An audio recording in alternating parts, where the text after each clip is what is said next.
नमस्कार दोस्तों, स्वागत है आपका हमारे यूट्यूब चैनल बिंदास पढ़ाई में। तो आज हम पढ़ेंगे द थर्ड सेंचुरी क्राइसिस के बारे में कि थर्ड सेंचुरी में ऐसा क्या हुआ जिसके बाद रोमन साम्राज्य बहुत कमज़ोर सा पड़ गया। फर्स्ट एंड सेकेंड सेंचुरी को प्रॉस्पेरिटी के लिए जाना जाता है, समृद्धि के लिए जाना जाता है। फर्स्ट एंड सेकेंड सेंचुरी में बहुत ज़्यादा ग्रोथ किया रोमन एम्पायर ने, पर थर्ड सेंचुरी में क्या हुआ कि रोमन एम्पायर ने अपने आप को एक बहुत ही ज़्यादा विकट परिस्थिति में पाया, बहुत ही ज़्यादा अजीब सी परिस्थिति में पाया। उस समय में क्या हुआ था, थर्ड सेंचुरी में ईरान के ऊपर नए लोगों का शासन आ गया था। उन लोग वो जो थे उनका नाम था ससानियन लोगों ने ईरान के ऊपर अपना रूल बैठा लिया था। तो ससानियन बहुत ज़्यादा एग्रेसिव थे। वो लोग मार काट करने वाले थे और ज़मीन बहुत ज़्यादा बढ़ाना चाहते थे अपना एरिया शासन का।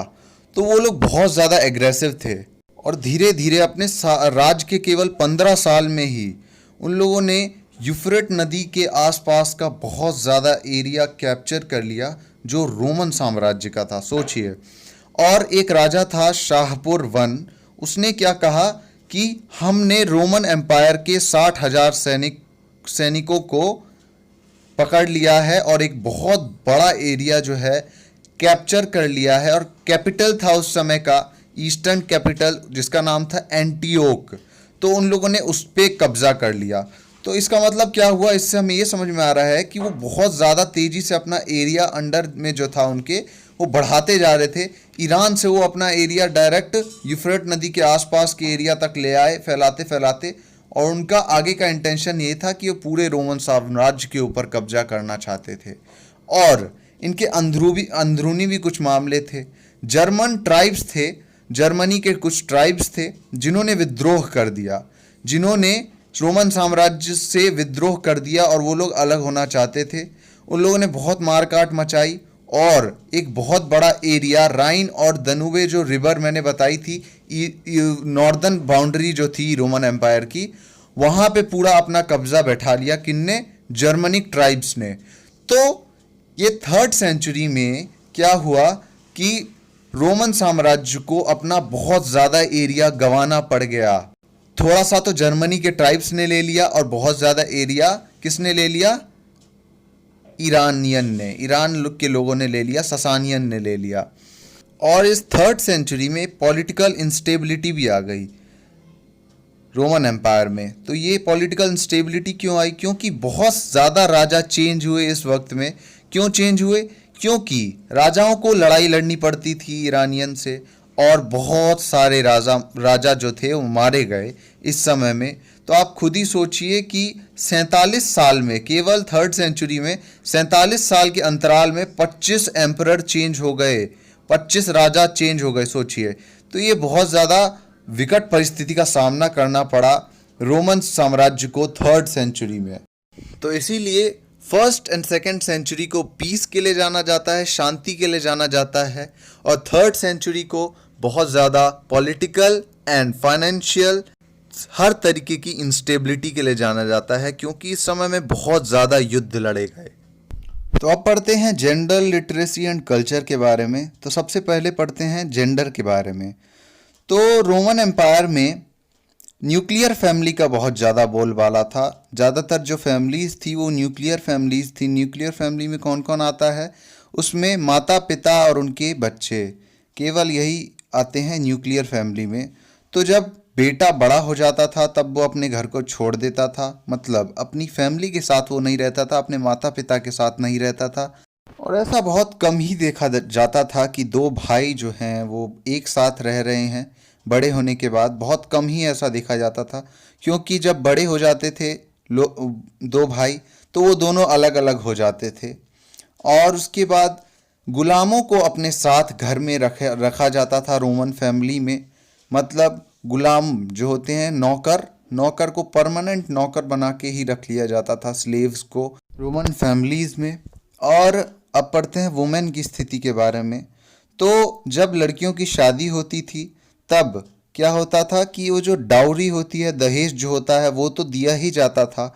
साथ में उसके जो पिताजी हैं उसकी जितनी प्रॉपर्टी है वो भी लड़की को दे दी जाती थी। मतलब अगर उसका कोई भाई है तो दोनों में बराबर बंटवारा होगा, लड़का और लड़की में कोई भेदभाव नहीं था ज़मीन देने में, तो दोनों को बराबर ज़मीन दी जाती थी और लड़की को अपने हिस्से की ज़मीन मिल जाती थी। तो ऐसा नहीं था कि उसके हस्बैंड के पास वो सारी ज़मीन चली गई डाउरी के साथ ही, ऐसा नहीं होता था। वो उस वुमेन के पास ही वो राइट रहेगा कि वो उस ज़मीन का प्रयोग कर सकती है। अगर मान लीजिए शादी टूट गई तो वो ज़मीन जो होगी वो औरत के पास ही होगी, उस वुमेन के पास ही होगी, उसके हस्बैंड के पास नहीं जाएगी। तो वो लाइफ टाइम के लिए पिता की प्रॉपर्टी जो है वो वुमेन की हो जाती थी। और क्या था कि डाइवोर्स की प्रक्रिया जो थी वो भी बहुत आसान थी। अगर लड़का या लड़की किसी को भी डाइवोर्स चाहिए तो एक थोड़ा सिंपल सा मेथड होता था, वो मेथड करके आप डाइवोर्स पा सकते थे बहुत आसानी से। और मेल की शादी जो थी, अगर लड़के की शादी का जो उम्र था वो था 20 से लेके 30 के बीच में, मतलब 20 साल से लेके 30 साल के बीच में लड़के की शादी हो जाती थी। और अगर लड़की की बात करें तो 20 से ऊपर अगर हुआ थोड़ा सा भी तो लड़की की शादी हो जाती थी, या फिर 20 के अंदर ही शादी हो जाती थी। तो ये जो था एक एज डिफरेंस बहुत ज़्यादा था। इसी कारण मेल डोमिनेंस हरदम रोमन एम्पायर में बना रहा। एक अपने बिशप हैं, मतलब एक पुजारी थे चर्च के, अगस्टाइन, तो वो बताते हैं अपनी एक बुक में कि नॉर्थ अफ्रीका में वो रहते थे। उनके पिता जो थे वो बहुत ज़्यादा मारते थे उनकी माँ को, और ऐसा ही वो एक जगह अपने घर में ही केवल नहीं देखते थे, हर एक घर में ऐसा सिलसिला था कि औरतों को मारा जाता था उनके मर्दों के द्वारा। और जो फादर है उसके पास पूरा राइट रहता था कि वो अपने बच्चों के पास साथ कुछ भी कर सकता है। तो फादर का डोमिनेंस बहुत ज़्यादा था। जैसे कि कुछ कुछ फादर जिनको कोई चिल्ड्रन नहीं चाहिए, कोई उनका बच्चा नहीं चाहिए, अनवांटेड चाइल्ड है अगर वो, तो वो उनके पिता जो है उनको बाहर खुले में छोड़ देते थे मरने के लिए ठंडी में, और वो बच्चा मर जाता था। तो ये सब हमें दर्शाता है कि बहुत ज़्यादा मेल डोमिनेंस था उस समय में। लेकिन थोड़े बहुत इन्जॉय करती थी वुमेन्स राइट, जैसे right to property, and divorce का सिस्टम भी बहुत आसान था। और कुछ कुछ राइट्स थे यही जो वुमेन एंजॉय करती थी रोमन एम्पायर में। तो अब बात करते हैं लिटरेसी की, कि लिटरेसी क्या कैसी थी रोमन एम्पायर में। तो अलग अलग जगह अलग अलग लिटरेसी रेट था रोमन एम्पायर में। कुछ ऐसी जगहें थी जहाँ पे अच्छी खासी लिटरेसी रेट था, वहाँ पे ज़्यादातर लोग लिखना पढ़ना जानते थे, और कुछ ऐसी जगह थी जहाँ पे बिल्कुल भी नहीं जानते थे।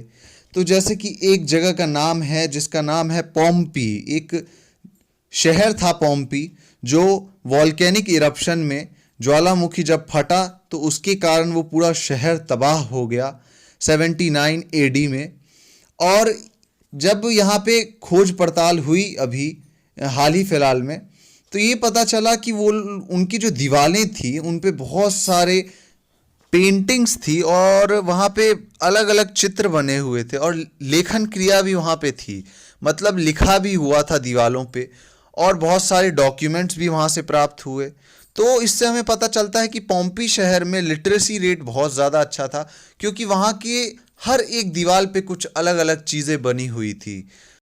और इजिप्ट से भी हमें बहुत सारी पेपरी पाई गई हैं। पेपरी मैंने आपको पहले ही बताया था कि पेपरी का पत्ता जो है वो नाइल नदी के पास में उगता है, और उसी पत्ते पे लिखा जाता था रोमन एम्पायर में, उसी पत्ते का पेज बनाया जाता था और उसी पेज पे लिखा जाता था। जैसे आप लोगों ने देखा होगा राजा महाराजा जिसके ऊपर संदेश भिजवाते थे, तो वो कुछ वैसा ही दिखता था, ये पेपरी के पत्ते से बना हुआ पेपर, तो उसके ऊपर लिखा जाता था। तो इजिप्ट से बहुत सारे पेपरी पाए गए हैं हमें, जिनमें कॉन्ट्रैक्ट और ट्रांजैक्शन के रिकॉर्ड्स लिखे गए हैं, और ये जो हैं वो स्क्राइब्स के द्वारा लिखे गए हैं। स्क्राइब्स आप जानते हैं क्या होता है? स्क्राइब्स वो होते हैं जो लिखते हैं, जो बहुत अच्छी अच्छी चीज़ें लिखते हैं, तो उसको स्क्राइब्स कहते हैं हम। तो स्क्राइब्स के द्वारा लिखा जाता था। तो इजिप्ट में जो पेपरी पाए गए हैं उससे हमें पता चलता है कि आम लोग जो थे वो नहीं जानते थे लिखना पढ़ना। तो लिटरेसी रेट जो था उस समय में कम था, लेकिन कुछ पर्टिकुलर जो लोग थे, कुछ पर्टिकुलर कैटेगरीज थी जिनमें लिटरेसी रेट हाई था, जैसे सोल्जर्स हो गए, या फिर आर्मी ऑफिसर्स, स्टेट मैनेजर्स जो होते हैं वो हो गए। तो इन सब में लिटरेसी रेट हाई था। तो अगर हम बात करें कल्चर की, तो कल्चरली बहुत ज़्यादा डाइवर्स था रोमन एम्पायर, क्योंकि मैंने आपको पहले ही बताया था रोमन एम्पायर बहुत बड़े एरिया में फैला हुआ था, जिसमें अलग अलग जगह पे अलग अलग तरीके के लोग रहते हैं। उनका कल्चर अलग था, उनका रिलीजन अलग था, उनकी लैंग्वेज अलग थी, उनका रहने सहने का तरीका अलग था, वो क्या खाते हैं वो अलग था, उनका पहनने का तरीका अलग था। तो हर एक चीज़ अलग अलग थी वहाँ, बहुत ज़्यादा कल्चरली डाइवर्स था रोमन एम्पायर। जैसे कि अगर हम देखें तो वहाँ पे बहुत ज़्यादा मात्रा में ट्राइबल ग्रुप्स भी रहते थे, जिनका कल्चर अलग था, लैंग्वेज अलग थी, सब कुछ अलग था आम लोगों से। तो अरमाइक जो एक लैंग्वेज थी वो डोमिनेंट लैंग्वेज थी ईस्ट रीजन में, मतलब यूफ्रेट नदी का जो वेस्ट का एक पार्ट है उसमें वो अरमाइक लैंग्वेज डोमिनेंट थी। कॉप्टिक लैंग्वेज डोमिनेंट थी, कहाँ पे, इजिप्ट में। और पुनिक एंड बर्बर लैंग्वेज नॉर्थ अफ्रीका में बहुत ज़्यादा बोली जाती थी। और केल्टिक जो थी वो स्पेन में बोली जाती थी, स्पेन में। अगर हम बात करें लिखने की, तो अलग अलग भाषा में अलग अलग समय पे लिखा गया। जैसे कि अर्मेनियन जो भाषा थी उसमें 5th सेंचुरी में लिखा गया, जो उनका पहला जो स्क्रिप्ट था। और कॉप्टिक जो लैंग्वेज थी उन्होंने क्या किया था, बाइबल को ट्रांसलेट किया था। कब? 3rd सेंचुरी में। सोचिए 2 सेंचुरी का गैप है पूरा लिखने के उसमें। तो बहुत ज़्यादा कल्चरली, लैंग्वेज के मामले में, रिलीजन के मामले में और हर एक चीज़ के मामले में जो था वो रोमन एम्पायर डाइवर्स था, डाइवर्सिटी थी रोमन एम्पायर में। लेकिन जब लैटिन भाषा का जब इन्वेंशन हुआ, लैटिन भाषा जब निकल के आई, तब ज़्यादातर जो लिखने की कार्य था ना, लिखने का कार्य, उनके उसमें लैटिन भाषा का ही इस्तेमाल होने लग गया ज़्यादातर पार्ट में रोमन एम्पायर के। तो लैटिन भाषा जो है वो बहुत इम्पॉर्टेंट भाषा है, कहाँ की, रोमन एम्पायर की। तो इस वीडियो में बस इतना ही, मिलते हैं अगली वीडियो में। और अगली वीडियो में हम पढ़ेंगे इकोनॉमिक एक्सपेंशन के बारे में। और धन्यवाद। अगर आपको ये वीडियो पसंद आया हो तो इसको लाइक कीजिए, शेयर करिए एंड सब्सक्राइब करिए। थैंक यू आपका ये वीडियो देखने के लिए।